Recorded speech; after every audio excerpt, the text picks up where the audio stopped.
খাবার নেয় নিজের হাতে, ভাত নেয় নিজের হাতে, আবার টাকাও দেয় নিজের হাতে। রাজধানীর আগারগাঁওয়ে রয়েছে এমন এক হোটেল যেখানে নেই কোনো ক্যাশিয়ার কিংবা কর্মচারী।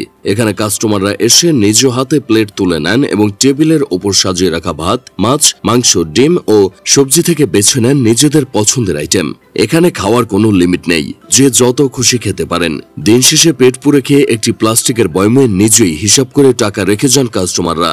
আগারগাঁওয়ের ফুটপাতের ওপর গড়ে ওঠা এই ঝুপড়ি হোটেল ঠিক যেন গরিবের স্বপ্নের বুফে। আর এই গরিবের বুফের মালিক হলেন চাঁদপুরের ছেলে মিজান। তবে এমন মালিক হয়তো গোটা পৃথিবী খুঁজে একটাও পাওয়া যাবে না, যিনি নিজের হোটেলের সবকিছু ছেড়ে দিয়েছেন কাস্টমারদের ওপর। খাবার পরিবেশন তো বটেই, পাশাপাশি টাকা তোলার দায়িত্ব তিনি কাস্টমারদের ভরসায় ছেড়ে দিয়েছেন।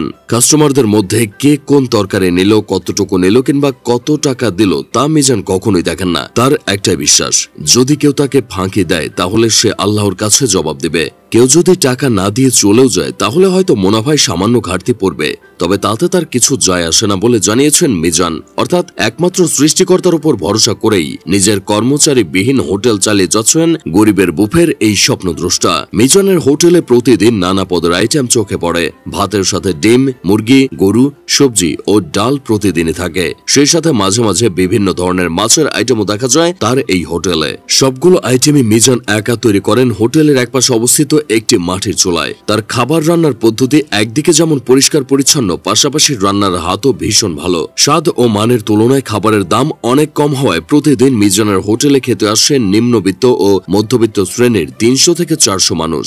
রিক্সা চালক, ভ্যান চালক, সিএনজি চালক থেকে শুরু করে অফিস আদালতের লোকেরা একই টেবিলে বসে খাবার খান। এখানে মাত্র 100 টাকায় পাওয়া যায় গরুর মাংসের থালা, 80 টাকা দিয়ে মুরগির মাংস দিয়ে ভাত খাওয়া যায়, ডিম ভাত মিলে 60 টাকায় এবং শুধুমাত্র সবজি দিয়ে ভাত খেতে হলে খরচ করতে হয় 40 টাকা। তবে সব প্যাকেজে ভাতের পরিমাণ আনলিমিটেড, সেই সাথে আলাদা পেঁয়াজ, মরিচ, লবণ ও ঠান্ডা পানির ব্যবস্থা তো রয়েছেই। পলিথিনের ছাউনির নিচে অবস্থিত ভাঙাচোরা হোটেলটিতে কোনো ফ্যান কিংবা এসি নেই, তবে হোটেলের ওপর সবুজ গাছগাছালির আচ্ছাদন থাকায় এবং হোটেলের খোলামেলা পরিবেশের কারণে প্রাকৃতিক ভাবে এখানে ঠান্ডা হাওয়া বয়ে আসে। সেই সাথে কাস্টমারদের সুবিধার কথা চিন্তা করে টেবিলের ওপর মশার কয়েলও জ্বালিয়ে রাখেন মিজান। তার হোটেল এসে কাস্টমারদের যাতে বিন্দুমাত্র কষ্ট ভোগ করতে না হয় তা নিয়ে তিনি সদা সচেষ্ট।